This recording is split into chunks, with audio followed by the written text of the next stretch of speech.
Actually ನನಗೆ ಯಾರಾದ್ರೂ ಕತೆ ಹೇಳಬೇಕು ಅಂದಾಗ ಫಸ್ಟ್ ಭಯ ಆಗುತ್ತೆ. ಯಾರಾದ್ರೂ ಕತೆ ಹೇಳಕ್ ಬರ್ತೀವಿ ಅಂದಾಗ ತುಂಬಾ ಭಯ ಆಗುತ್ತೆ. ಯಾಕೆಂದ್ರೆ 2 ಗಂಟೆ ಕತೆ ಕೇಳೋ ಪ್ರೋಸೆಸ್ ಇದಿಲ್ಲ, ಅದರಿಂದ ನಾವು ಕಲಾವಿದರು ತಪ್ಪಿಸ್ಕೊಳಕ್ ಆಗಲ್ಲ. ಆದ್ರೆ ಆ ಕತೆ ಏನಾದ್ರು ಚೆನ್ನಾಗಿ ಹೇಳ್ದಲೇ ಇದ್ರೆ ಆ ಕತೆ ಕೂತ್ಕೊಂಡಾಗ ತುಂಬಾ ಕಷ್ಟ, ನಿದ್ದೆ ಬಂದ್ಬಿಡುತ್ತೆ, ತೂಡ್ಸಂಗಾಗುತ್ತೆ, ಆಗ್ಲಿಕ್ಕೆ ಬರುತ್ತೆ. ಅದನ್ನ ನಿಲ್ಸಿ ಅಂತ ಹೇಳಕ್ಕಾಗಲ್ಲ. ಅಂಡ್ ಅದನ್ನ ಸಿನಿಮಾ ರಿಲೀಸ್ ನಂತರನೂ ಅಷ್ಟೇ ಅದನ್ನ ಬಿಡಲಿಲ್ಲ. ಟಿವಿಯಲ್ಲಿ ಡಿಜಿಟಲ್ ಅಲ್ಲಿ ಎಲ್ಲ ತುಂಬಾ ಚೆನ್ನಾಗಿ ಪ್ರಮೋಟ್ ಮಾಡಿ ಮನೆ ತಲುಪಿಸೋ ನೋಡ್ಕೊಂಡ್ರು.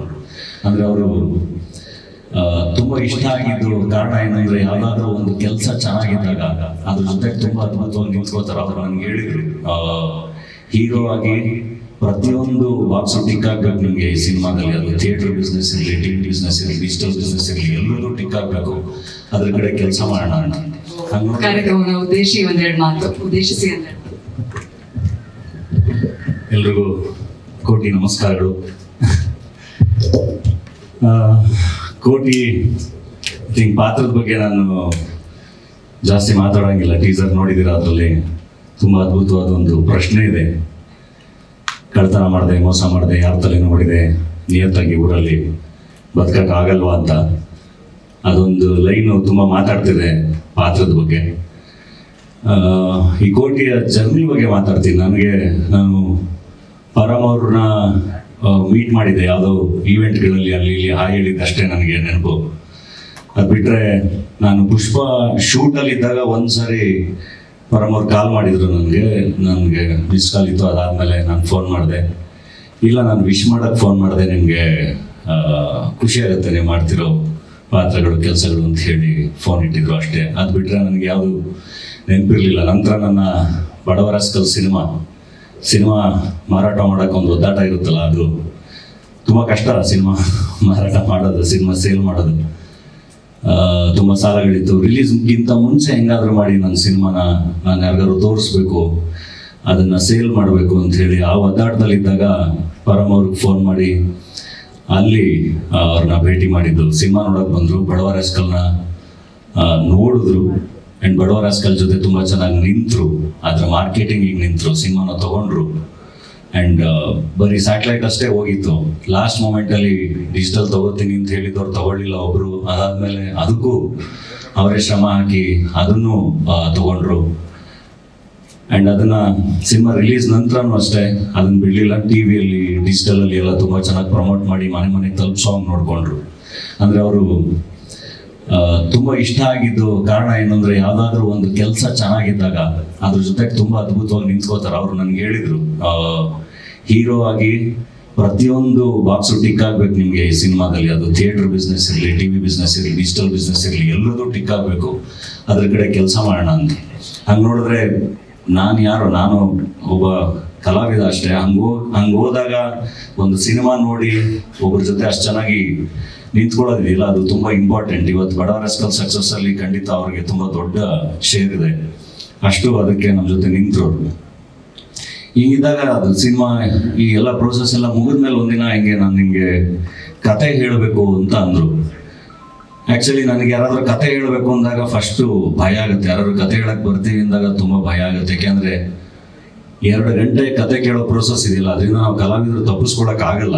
ಆದರೆ ಆ ಕತೆ ಏನಾದರೂ ಚೆನ್ನಾಗಿ ಹೇಳ್ದಲೇ ಇದ್ರೆ ಆ ಕತೆ ಕೂತ್ಕೊಂಡಾಗ ತುಂಬ ಕಷ್ಟ, ನಿದ್ದೆ ಬಂದ್ಬಿಡುತ್ತೆ, ತೂಡ್ಸಂಗಾಗುತ್ತೆ, ಆಗ್ಲಿಕ್ಕೆ ಬರುತ್ತೆ. ಅದನ್ನ ನಿಲ್ಸಿ ಅಂತ ಹೇಳಕ್ಕಾಗಲ್ಲ, ಮುಂದಕ್ಕೆ ಹೋಗಿ ಅಂತ ಹೇಳಕ್ಕಾಗಲ್ಲ, ಒಂಥರ ಸಂಕಟ ಪರಿಸ್ಥಿತಿ ಅದು. ಹಾಗಾಗಿ ನಾನು ಯಾವಾಗಲೂ ಸ್ಕ್ರಿಪ್ಟ್ ಕಳಿಸ್ಬಿಡಿ, ನಾನು ಓದ್ತೀನಿ ಅಂತ. ಅದು ಓದೋ ಪ್ರೋಸೆಸ್ ಯಾವಾಗಲೂ ಚಂದ. ಸೊ ನಾನು ಪರಮ್ ಅವ್ರಿಗೂ ಒಂದ್ಸರಿ ಓದ್ಬಿಡ್ತೀನಿ ಕಳಿಸಿ ಅಂತ. ಇಲ್ಲ ನೀವು ನರೇಶನ್ ಕೇಳಿ ಅಂತ ಅಂದರು.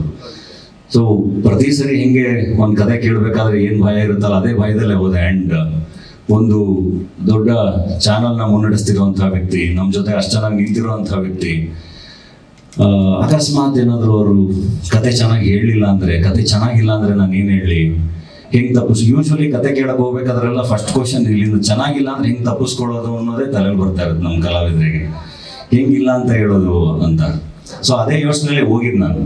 ಆದರೆ ಆ ಕತೆ ಕೇಳಕ್ಕೆ ಶುರು ಮಾಡಿದ್ಮೇಲೆ ಆಲ್ಮೋಸ್ಟ್ 2 ಗಂಟೆ ನಿರರ್ಗಳವಾಗಿ ಅವರು ನರೇಶನ್ ಕೊಟ್ಟರು.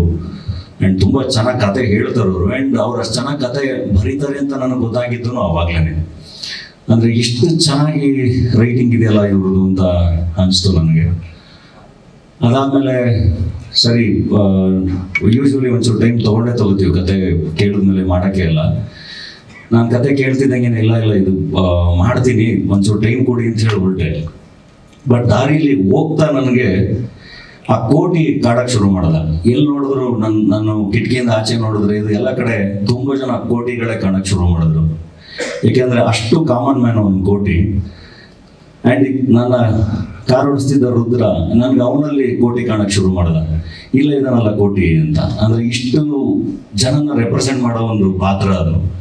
ಆ್ಯಂಡ್ ಆ ಕಥೆಯಲ್ಲಿ ಬರೋ ಎಷ್ಟೋ ಸಿಚುವೇಶನ್ಸು ಎಷ್ಟೊಂದು ನಮ್ಮ ಬದುಕಲ್ಲೂ ಆಗಿರುತ್ತೆ, ನಾವು ನೋಡಿರ್ತೀವಿ. ಅಷ್ಟು ಕನೆಕ್ಟ್ ಆಗಿದ್ದದು.